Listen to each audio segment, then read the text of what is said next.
Welcome to the Interlocutor podcast. I'm Taral Cameron Eskilson. My guest today is Ellen Atlanta.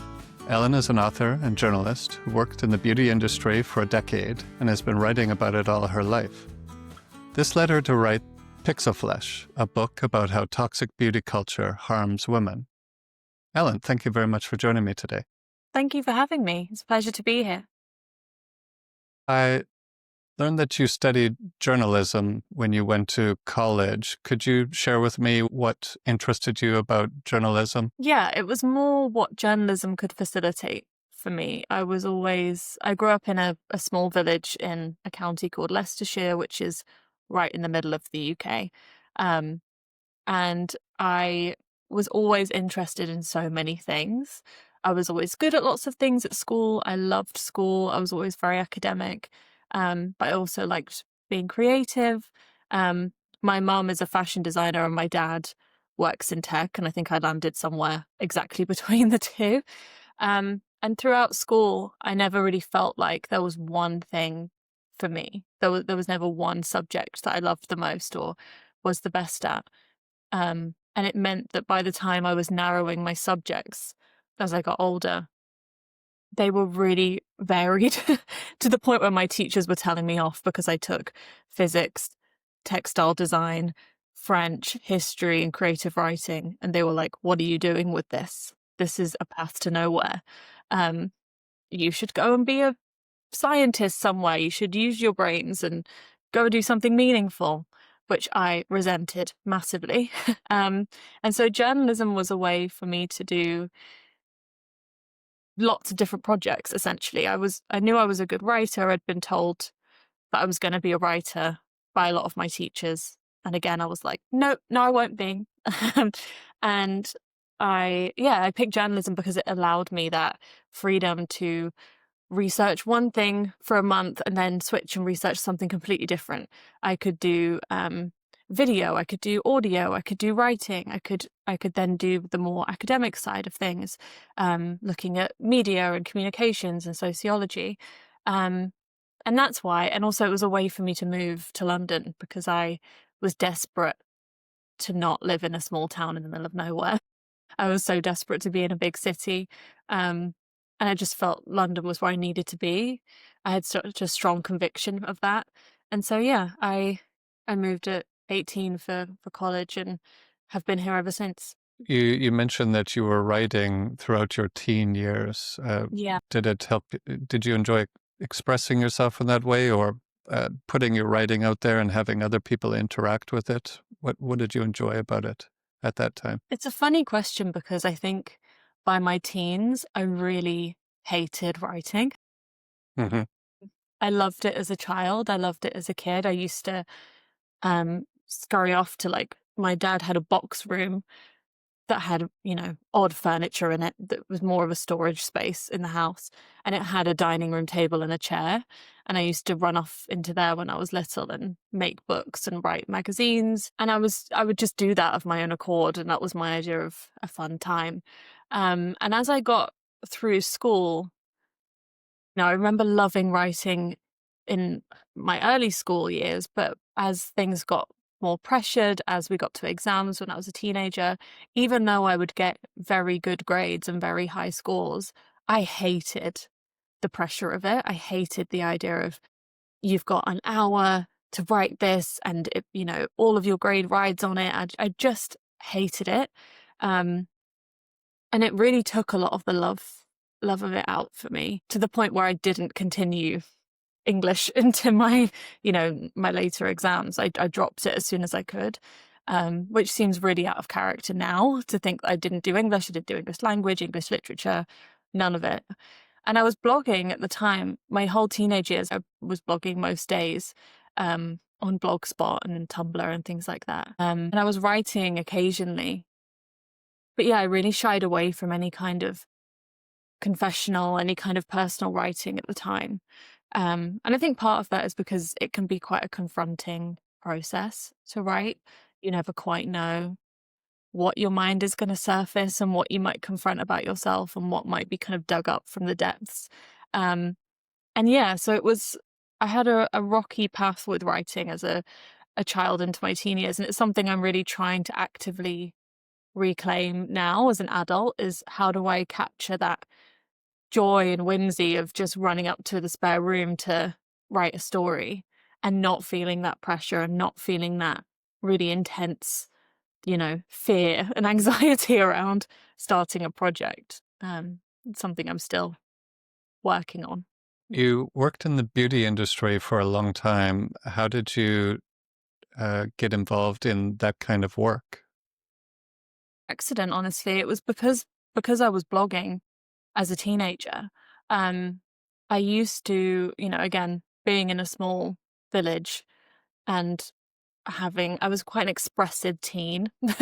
And I used to, wear crazy outfits, and I was known for wearing kind of crazy shoes. But I also used to paint my nails differently every day for school. So I used to come home, take my nail polish off and redo them, and then go in the next day with something different. And I would stick beads to my nails. I would do extensions. I would, add all sorts of accessories to my nails. Um, and I would take pictures of them and put them on my Instagram at the time, which was, fairly new as a platform. And I followed a woman called Sharmadine Reed, who owned a salon called Wa in London. And it sounds like it undersells it now to call it a salon, because it was this kind of cultural cornerstone of not just UK, but kind of global beauty trends. This was a space where celebrities would come and get their nails done. This was a space that was a foundation for so many beauty trends and nail art trends in the 2010s. You can see graphs of nail art trends going up as they produced content. They were one of the early kind of big beauty accounts on platforms like Instagram. Um, and I had all her books, I had all her, memorabilia. And one day she emailed me. She must have found my Instagram account and my nail designs. And she emailed me and said, next time you're in London, you can have a free nail appointment with us. And I booked a train. My exams finished. When I was a teen, my exams finished, and I booked a train the weekend after my exams had finished. And I had drawn out the nail designs I wanted to get, because in my head I was like, this is the most expensive nail appointment I will ever have, and I will never be able to afford this ever again. So I showed up with my, glitter glued illustrations to this poor nail tech who was like, okay. And those nails got replicated in a magazine called Wonderland for a photo shoot. And we kept in touch. And when I moved to London for university, I had to interview someone as part of my journalism course. We had to do a profile on someone notable. And I thought, well, I still have Sharmadine's contact details. And so I emailed her. She said she had 15 minutes for me. And she offered me a job at the end of that interview to come and work for her salons. And I really leveraged that as a way to invite any woman I admired into this salon space to get their nails done, to talk to me. I would do interviews. I was writing their newsletters. I was helping run their socials. And halfway through my degree, Sharmadine offered me a job full time to come and launch their Soho salon, which went on to be, incredibly ahead of its time. We had VR nail headsets, and we had, fully female designed kind of tech games where you could design a whole set of nails in this VR reality. And this was in 2016. So I did that. I launched that with her. Went back to university because I was like, I have paid for this degree. I'm getting it. And then in my final year of university, I was asked to go on to help support Dazed Beauty when they launched, which again was incredibly ahead of its time as a platform. Really championed a very futuristic, very pluralistic vision of beauty. And my career kind of took off from there. I kind of gathered this reputation as someone who could build authentic community around beauty, who could bring all different types of people together under one space. And really kind of, I think brands were really trying to curate community at the time and doing it in a very sterilized commercial way of just like, we will make a community. And it obviously doesn't work like that. You have to really be in that space and really kind of nurturing that from the ground up. And so I kind of became known as someone who had that within beauty, and that really skyrocketed my career. As you were working in this industry and also participating in various ways in this beauty culture, you reached a point where you perhaps started to feel disillusioned with it. And what was the moment, or was there a moment when you decided that you wanted to write about it in the way that you did with the book Pixel Flesh? Yeah, this is the thing, right? Is like I'd come into beauty not as someone who loved product and loved lipstick and loved, buying things. I came into beauty as someone who used it very much as a tool for self-expression, very much as a tool for reaching community and finding people like me online. I then worked in very expressive creative nail salons where, you don't have to look a certain way or be a certain way to get your nails done. And some people would come in and get leopard print. Some people would come in and get every member of their favorite boy band on each finger. Um, the scope was huge. Um, and really, for us at that time, the nails weren't important. It was more about we have a physical space where women come together, and how can we leverage that to build community? How can we host events? How can we, talk about things like raising investment for a business, starting a business, working as a mother, domestic violence and safety? How can we use this space where women congregate and already feel safe to have discussions that can make them feel seen and supported and heard? Nails were just the vehicle to bring women into that space. And then again, I went to Days, which again was really expressive, really community driven. And my career really was along that trajectory. I was not interested in 10 lipsticks to, get yourself a man. That was not the kind of stuff I was writing. It was more, how can we push the realms of beauty for self expression and community and culture?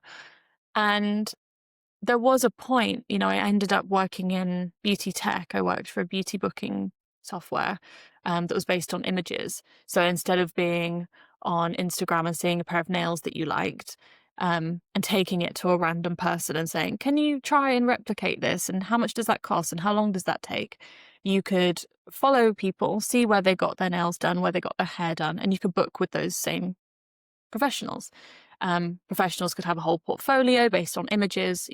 We know that when you go in for a haircut, you don't just say, I want the haircut on the menu as it's written. You probably show pictures, you show references. And so that was the inspiration behind the platform. And we started very much with colourful braids, expressive nail art, party makeup, that kind of thing. And then there was a point in the beauty industry where there was a very noticeable shift around the kind of mid 2010s. There was a point, Kylie Jenner had announced that she'd gotten lip filler. She'd finally confessed to having tweakments and augmentations done.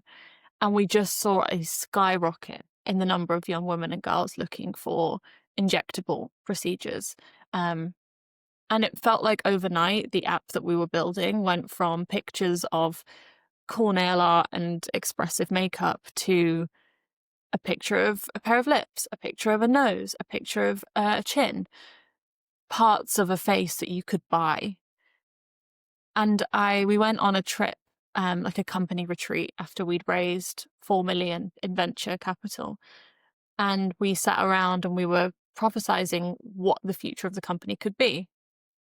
And I kind of had this epiphany that ultimately what we could do, and a very good way for us to make money, would be to create an algorithm that pushes one set of features to one group of girls in one specific area, tells them all that all of their friends have these lips, all of their friends have this specific nose.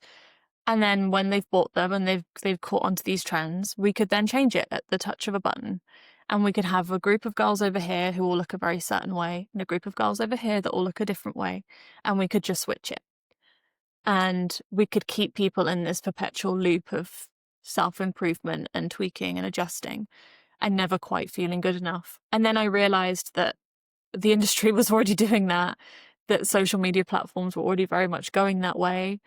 And I really couldn't reconcile the industry I was in anymore. I couldn't I tried. I wrote lists of questions on the way home from that trip that kind of go on to form the basis of the book Pixel Flesh that I went on to write.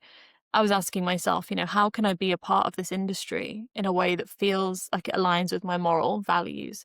How much have I harmed other women by being in this space? How much have I directly led to people getting these injectables? How many young women now have lip filler because of me? And how much longer do I want to be a part of this? Knowing I can see where this might be going. And I quit my job a few weeks after that with no job to go to, which felt like a very noble decision. And then the pandemic happened, and I was like, maybe I wouldn't have made such a noble decision if I'd known what was around the corner. But it really prompted this moment for me of, what am I doing here? Where has this industry gone? And also this real sense of loss, because I knew what we'd lost. And I critique the beauty industry very much as someone who loves beauty culture. I love beauty culture and its potential for expression and community and culture and physical touch and care. And I think those things are so important as we move into an increasingly digital, non-tangible world. And so I champion the industry because I know what we have at stake and what we have to lose. And the way it's going is increasingly terrifying. Yeah, what you described there, it sounds like you saw the way companies and technology is manipulating people. And there's also this element of conformity in it as well. But you sound like what interests you about this is creativity and expressing uniqueness through beauty rather than conforming to a certain ideal. Would that be fair to say? Yeah, absolutely. I mean, we've Yeah. seen it over the past decade or so, this kind of rise in what's called Instagram face, but has kind of evolved over time. But this idea that you will see now countless, maybe hundreds, if not thousands of faces a day now online. But they are not just a standard representation of faces as they would appear in society. They're an algorithmically ordained set of, beautiful faces. And the fact is, unfortunately, that most of those faces look very similar, that there is now a template face for what works online, for what, buys you success on the internet. Often it's kind of a big lip, a chiseled nose, an elongated kind of brow, an upturned eye, perfect skin. And we kind of have this idea that we're pursuing these things from a position of empowerment, that we're pursuing these things from a position of agency. But in actuality, if that were true, we would have a much wider range of beauty ideals happening. And in fact, it's getting narrower and narrower and narrower. And as the trends evolve, they're not replacing one another. They're just cumulative. They're kind of adding on top of one another. It's not that, oh, now this type of nose is in. It's like, oh, no, now you also need to care about your chin. You still need to care about everything else that you were caring about before, this kind of long list of maintenance treatments that women talk about getting. But now you have to think about your chin. Now you have to think about the gap between your nose and your upper lip. Now you have to think about, are your ears, what are your ears like? And I think, sometimes I discuss the trends that come up for young women and girls, and people outside of that bubble look at me like I'm insane. I'll speak to my dad and I'll say, a lot of my friends have started getting chin filler. And he's like, what? Why are you thinking about your chin at all? Like, I've never thought about anyone's chin in my life.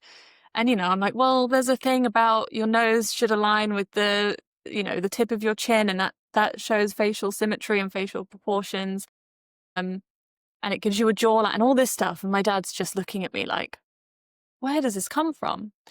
And so we see the knock-on effect, unfortunately, in very young girls. There's a survey that goes out in the UK every year by Girl Guiding, which is our equivalent of Girl Scouts. And they do a huge study every year in the UK of 2,500 girls between the age of 11 and 21. And we've seen, an increase in the number of those girls that feel they have to look perfect. It's gone up 10% in the past 7 or 8 years. It's now over half of girls feel they have to look perfect all the time. 60% of those girls want to lose weight. 60% of those girls say they're consumed by negative thoughts about how they look.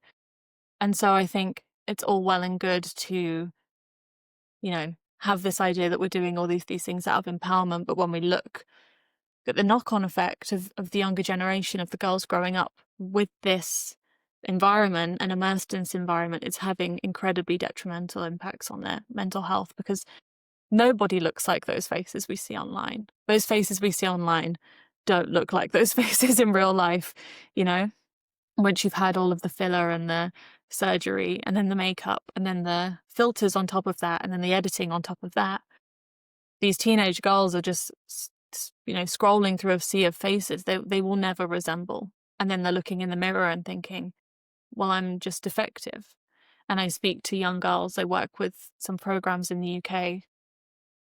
Girls around 14 who are telling me, well, I don't go outside after school anymore because I've curated this version of myself online that's as perfect as I can be right now. And I don't want to disrupt that vision of myself. I don't want people to have to see my real face any more than they already have to, as if, subjecting the public to the natural face of a 14-year-old girl is tantamount to some kind of horror show. They're really consumed by it, and it really does impact them. And that's the tipping point for me of, we can't make excuses anymore. You interviewed a lot of people over the course of doing research for this book. Were there any patterns or stories that emerged from these interviews that stayed with you the most? Oh, so many. I interviewed over 100 women over the course of the year or so that I was working on this. I think the thing that really struck me was how much women opened up to me. Most of these people had never met me before. We had never spoken before, had, offered to give me their time and their stories, for free. I wasn't paying people to be a part of it.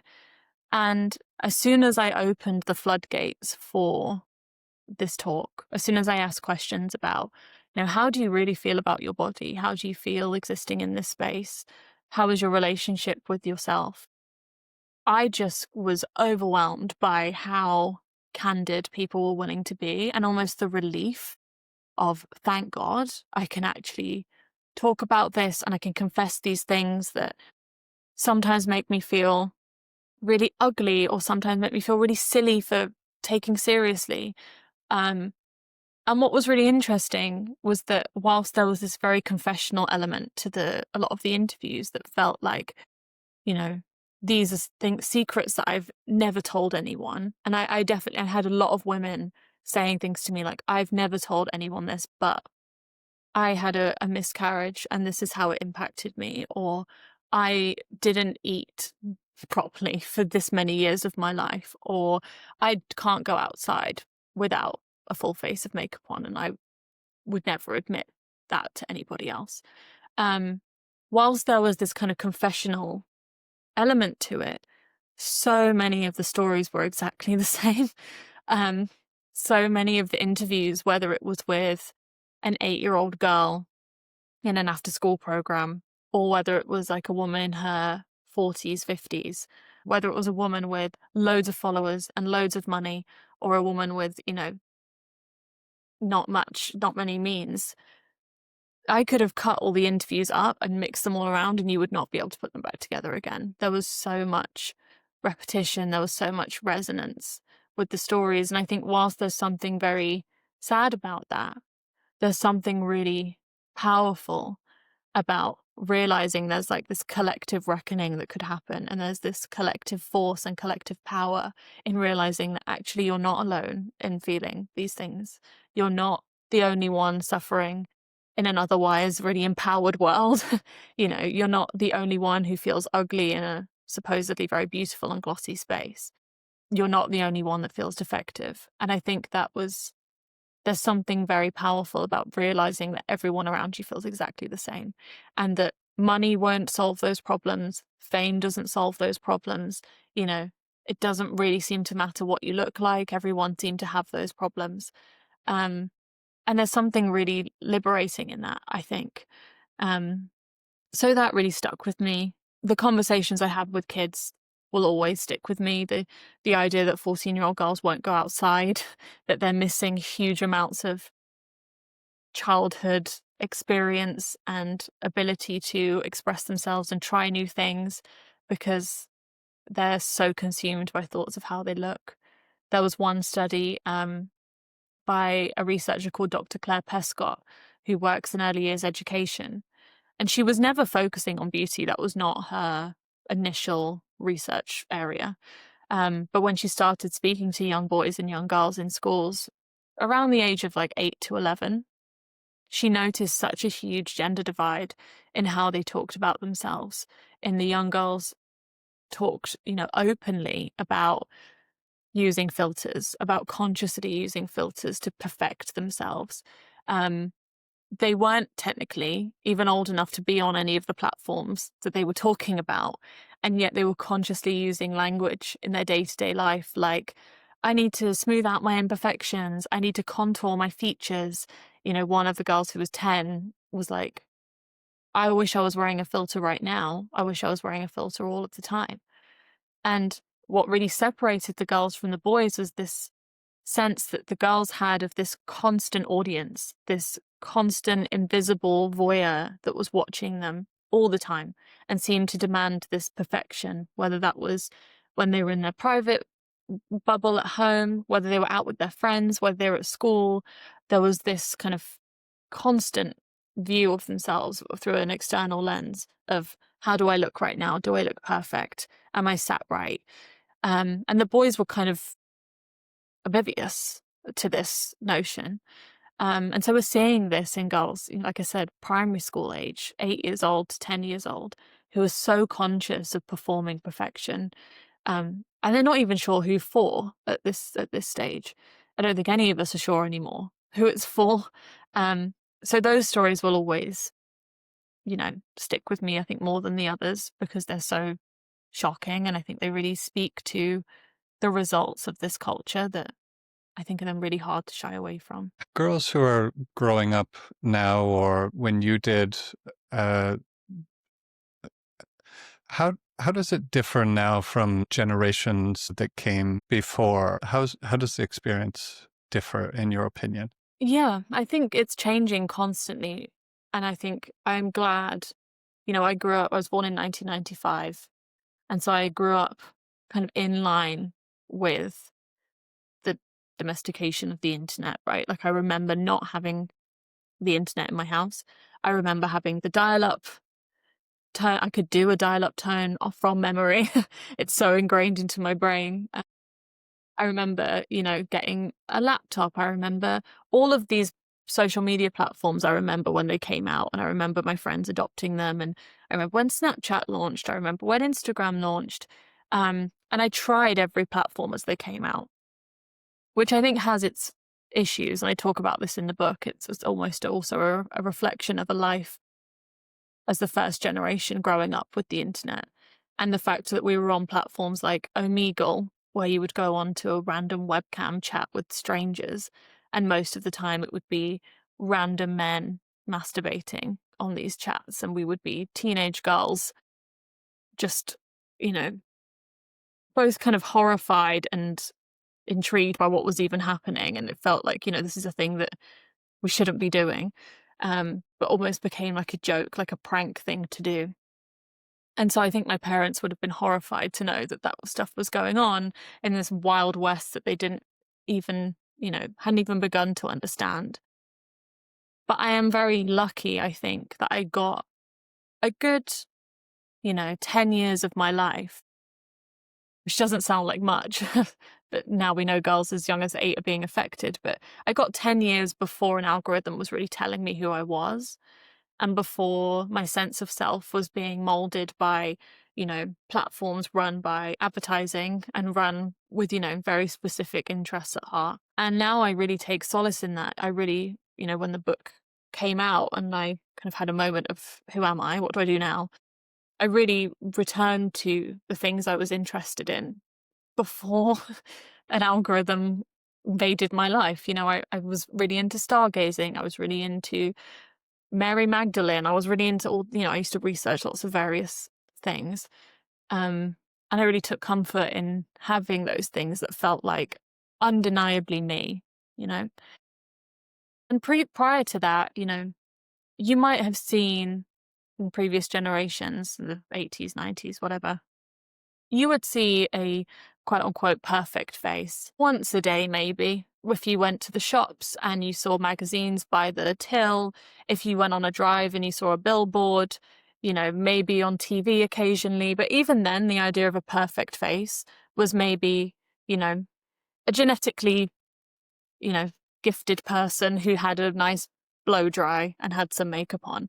You look at red carpet photos now from the 80s or 90s, and even the early noughties, it's quite shocking really to see the difference. You'll see crooked teeth, you'll see unplucked eyebrows, you'll see makeup that doesn't look very professionally done, you'll see hair that looks a bit unkempt. If those same people went on the red carpet now, they would be ripped apart. It's like, you've failed at being a woman in so many ways. Where are your veneers? Where's your brow laser? Where's your, perfect skin? Where's your, perfect hair? Where's your nails? Where's your pedicure? All of these things that are now kind of mandatory to kind of exist as a woman in a public space.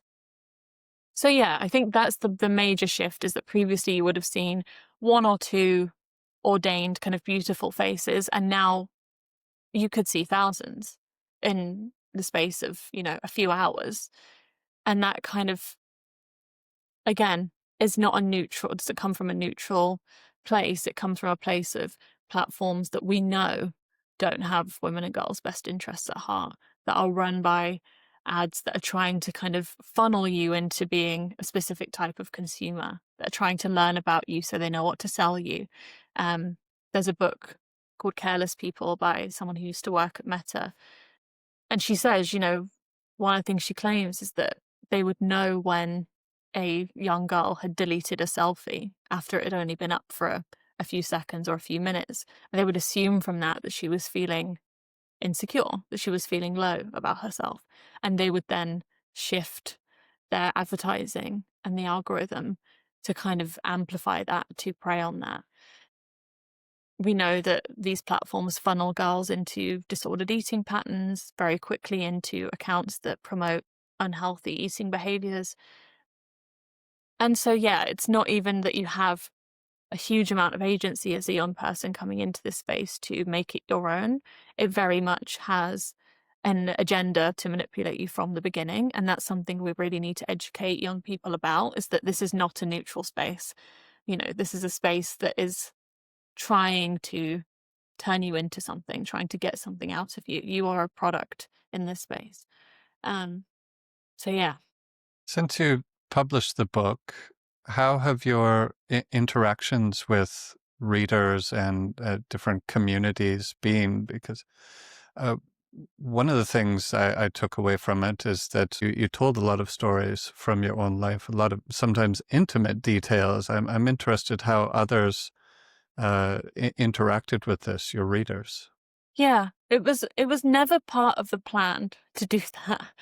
I had every intention of acting like this removed observer, as this documentarian of girl culture, as almost like a Joan Didion-esque figure that was just going to stand back and talk about what was happening in girl culture. And that felt like the best thing initially, because I was very aware of what I looked like. I was very aware that, do we need to hear more about beauty culture from a white, blonde, blue-eyed person? Not really. Is that a story anyone wants to hear? No. And, the more I did these interviews, the more I did the research, the more women would come onto a call and give me hours of their time and, almost bare their soul to me, put their soul on a plate for my project and say, here are the ugliest parts of myself. Here are things I've been scared to admit to anyone, and you can have them and you can look after them, and I trust you to use these for good. The more that happened, the more icky I felt about not putting myself in it too, about not doing that process myself. And so it always started to feel like there was something I was avoiding, about there was something that I was not confronting. And I started to write down, I really had to bully myself into it. But I was like, Ellen, just write down everything that you don't want to talk about and that you feel silly admitting. Write down your list of confessions. And initially it was, I just wrote the list with the idea that that was not going anywhere, but it was just going to help me process. And that is now the first chapter of the book. It's like the introduction, the first introduction. And I think it's important. I think it, from what readers have told me, and some are divided, some I get the occasional review that's stop talking about yourself, no one cares. But most of the time the response is, thank you for saying that, and how did you know how I was feeling? How did you get inside my brain? These are thoughts that I've never really been able to actualize and verbalize and come to terms with, and you've put them in writing for me. And now I can process them and I can confront them. So I open the book with a series of confessions. And for me, that's kind of me saying, from the get-go, this is my soul on a plate. I am now on, the same level as you, if not, coming from a position of let's hold hands and let's go through this together. I want you to trust me and you can trust me. And this is not something that you're in by yourself. And I think it's from I've toured this book around lots of the UK and the US, and it seems to have really resonated. And I think it was only really possible if I put myself in it. I think otherwise it comes from this space of up on high, me telling you what's wrong and what's right, and me moralizing the decisions that people are making. And it's not as if I'm coming to this from a position of, total perfection, because I'm not. I talk about in the book, this is something I'm also working through and I'm also coming to terms with, and I'm also trying to resist and fight in various different ways. And everyone has the things that for them are more difficult and more uncomfortable. And I believe it's important to force ourselves into those positions of discomfort and just see how we feel. I believe it's important to model comfort for other people and to show up as the people we need in the world, the person that you would have needed when you were young. What did they need to see? What did they need to see more of? How can you be that? Whilst also holding people's hands and saying, I know it's really hard. And I know some days it might be harder than others. And balancing that empathy and accountability was really important to me in the book. It wasn't to end the book and say, well, if you're happy, everything's fine. Go about your life. I didn't want to do that. And I also didn't want to say, you're a terrible person if you do all these things. It was finding a middle line that says, I wish you didn't have to do these things, and I wish we didn't feel this way. Here's all the reasons we feel that way, but we can't let those people win, and we can't excuse the behavior any longer. We have to build the future that we want to see, and we want the next generation of girls to grow up in. And so, yeah, it also is easier to write these things when you don't imagine it going anywhere. And then the week before the book came out, I thought, oh my God, what have I done? And it's almost scarier when your family and your friends read it than when, I don't mind the strangers reading it. And so many girls who don't know me feel able to come up to me and say, with a comfort as if they do know me, and feel able to confess the things that they're struggling with and to, talk about the things that they maybe find difficult.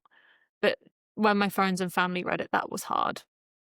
That was something I didn't really anticipate. And then it kind of all hit me at once. But, it prompted some really interesting conversations with my family and my friends, and some really cathartic, really moving conversations as well. Well, that's how I felt about your voice towards the end, in the final pages of the book, that they're going through this process together with other women, that you had a healthy and cathartic voice at the end that was talking about optimism. And Yeah. I I thought that was a good part of the book. And there's something I want to ask you about the end. One of the last chapters, you talk about uh, male violence towards women, and Mm. that's a difficult chapter to read about. There are a lot of creeps out there preying on women, and I did not enjoy reading about that. No. But I'm glad that I did, because I had no idea just how awful it is. But one thing that I wanted to ask was,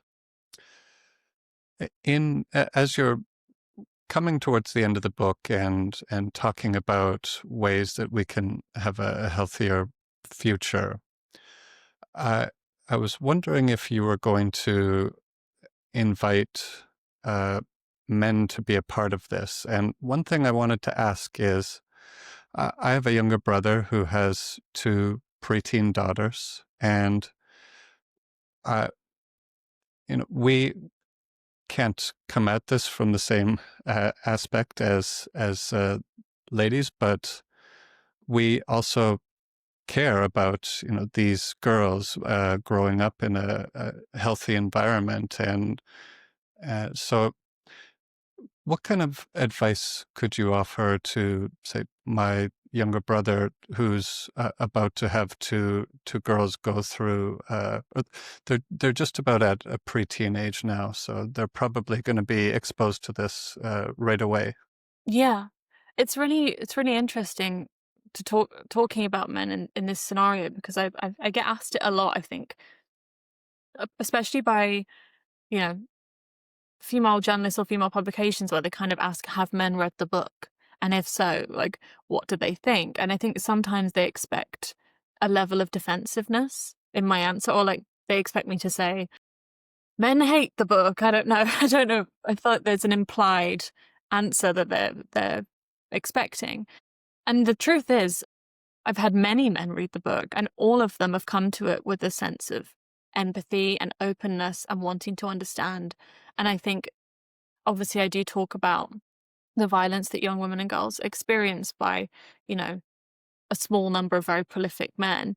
But there are also, I think it's important to say, and I do say this in the book, none of the men, I've had as partners or friends have ever made me feel like I have to look a certain way, or feel like I have to, you know, remove body hair or be a certain way to be desirable. In fact, the opposite. A lot of men in my life have said, you don't need to do that, or why are you doing that? Or, you need to eat, I'd rather you ate 3 meals a day than were like a bit skinnier. Like, I find you so much more attractive when you're, you know, fed and happy. And, I, I think that's also something to bear in mind.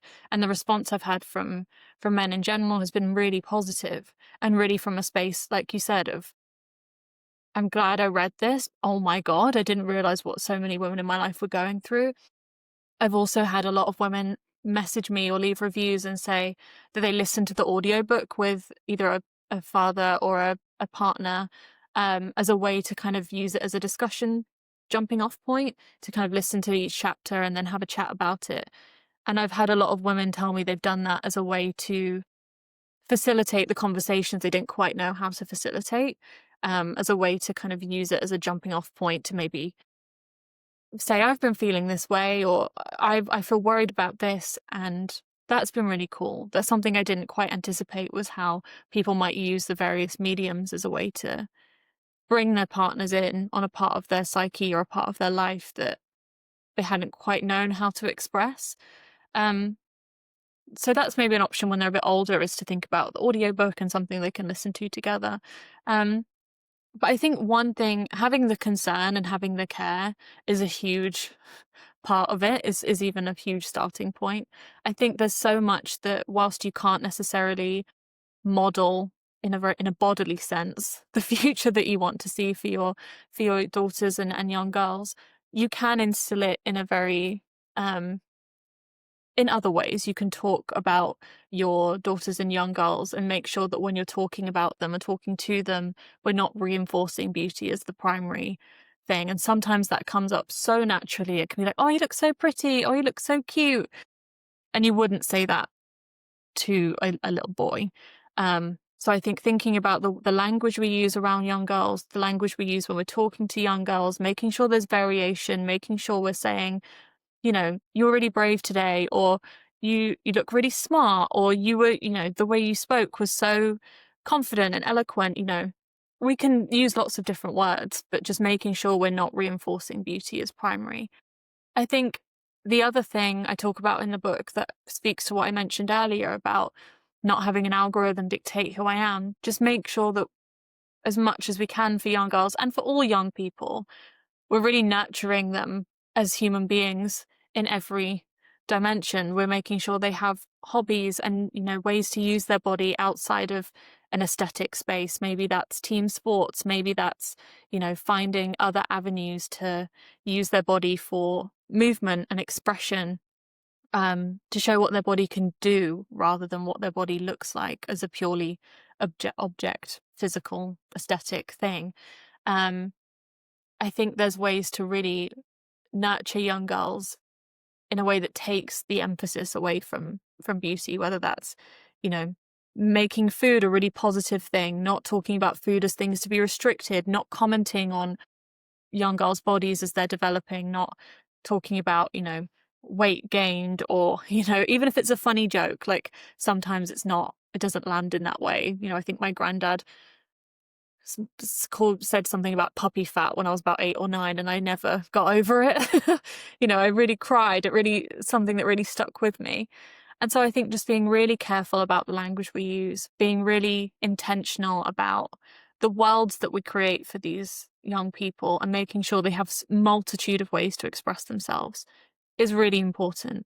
I think also having those conversations about the platforms that they're on, my biggest advice would be just to delay the exposure for as long as possible. It's kind of what every psychologist said as I spoke to them, was the longer you can have them off of Instagram and off of TikTok and off of Snapchat, don't care what their friends are doing. If they can have another year of not being on those platforms, it makes a huge difference in how strong their sense of self can be before the inevitable happens and they're exposed to certain things.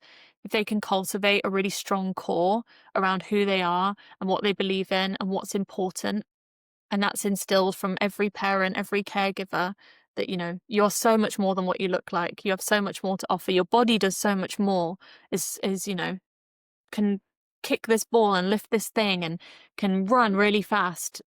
And that's so much more, the things you have to say are so much more important than, you know, how big your lips are, for example.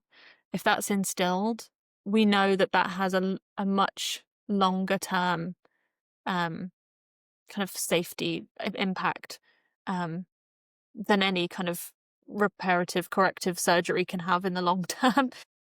You can never really get back that initial confidence that people have from the beginning. So yeah, I think there's so many ways to instill it and reinforce it. Also, the way you talk about other women in the girls' lives, the way you talk about their mothers, their aunties. I noticed it's a thing in my family where, it happened recently at a family event. People were like, oh, well, so-and-so gained a lot of weight, didn't she? Or it's like, well, she's had 2 kids and one of the kids has got a chronic illness and she's probably very stressed. And, I think not commenting about women's bodies in general and just making that background noise, if anything, positive or negative, is really important. Thank you for that. I have one last question I'd like to ask you, Ellen. I like to ask all authors to tell me a little bit about how they come up with the title for their book. When in the process of writing this, did you come up with Pixel Flesh? And how did you get this idea for this term I've never heard of? But somehow I had an idea of what this book, at least its topic, would be from seeing that title. I really like talking about the title because it was a controversial move at the time. I still think it probably is. The title of the book, when I first was thinking about it, was really boring. I wanted to write about beauty in the body. And so that was the working title whilst I was planning the proposal. And I wrote what is now chapter 1, which is the essay about the cult of Kylie Jenner. I had that written. I did a master's degree in creative writing. And that was the piece I wrote for nonfiction, which I was really resistant to do. I did not want to do more nonfiction after doing journalism. I was going to write a novel. I was there to do something different. And lo and behold, ended up writing a whole nonfiction book after it. And I wrote that Kylie Jenner piece, and that went on to form the proposal for Pixel Flesh. It kind of summarized the whole point I wanted to make in the book about, celebrity and people's, normal people's private worlds, and how the two have intertwined, and how no one is free. Everyone is trapped in this system. And there was a point where I was rereading it, and I had a line in the book, in the essay, that said, "I hadn't seen bodies in a while, only pixel flesh." And it referenced this time in lockdown where, I'd been on my phone, I've been in the digital world for nearly a year, as we'd been shut inside our houses and we couldn't really go anywhere. And as the world started to open up, in the UK, we had a thing called support bubbles. So you were allowed to partner with one other home. And I chose the home with my girlfriends in it. And that summer in London was so warm. It was so hot.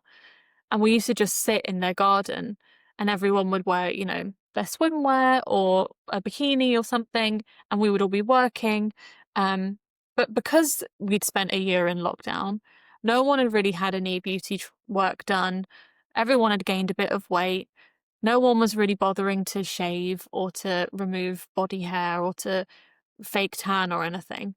And I remember looking around this garden scene of my friends working and sat around and sunbathing, and I saw, belly rolls bent over a laptop. I saw sweaty skin and red blotchy bits, and I saw body hair and, razor burn, and I saw cellulite, and I was looking at them and thinking, one, the image in my head is so beautiful. It's like a Renaissance painting.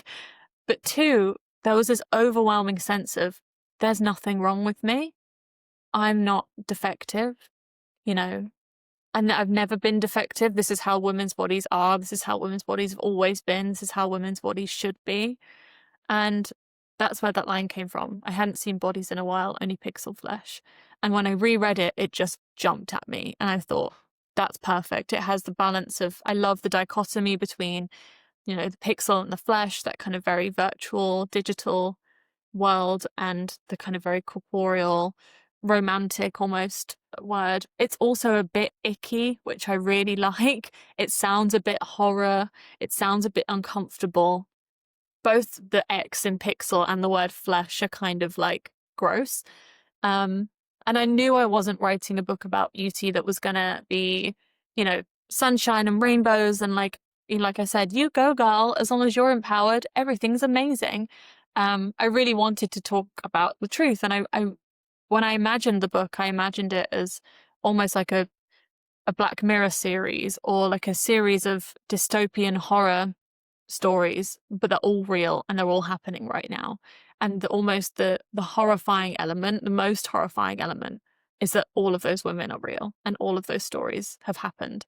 And they've not only happened, once, they've happened again and again, and they're happening now, and they're, your sister and friend and is probably all going through something similar. And so, yeah, that's where the title came from. And it had a bit of pushback. I did have people, especially kind of older male executives being like, I hate it. It's gross. It makes me feel uncomfortable. I'm really proud of it. I'm really glad that we stuck with it. And I think it really encapsulates what I wanted to do. And yeah, it's better than beauty in the body anyway. Really appreciate you taking the time to meet with me today. I thought the book was valuable for me to read. I learned a lot from it, and I really enjoyed talking with you today. Thank you so much. Likewise. Thank you for having me.